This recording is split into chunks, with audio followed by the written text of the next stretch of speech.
You can see in Excel here, I've got a bunch of blank rows.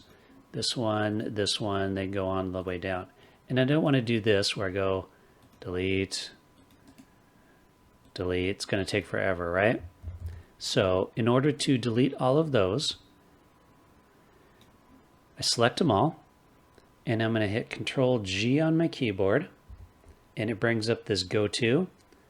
You want to select this Special option here, and then in Special, select Blank. So it's basically telling it, select all blank rows from this column.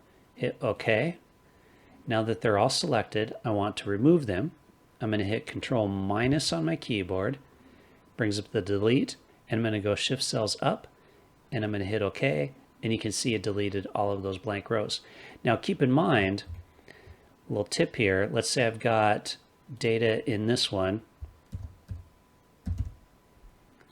Since I'm selecting this first column, if I run all that again,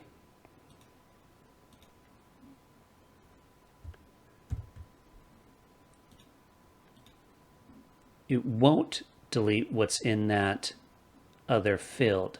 So you got to be careful when you're doing this, because if you are deleting a row that has data in additional fields, it's essentially going to mismatch your columns. So be wary and use this functionality wisely.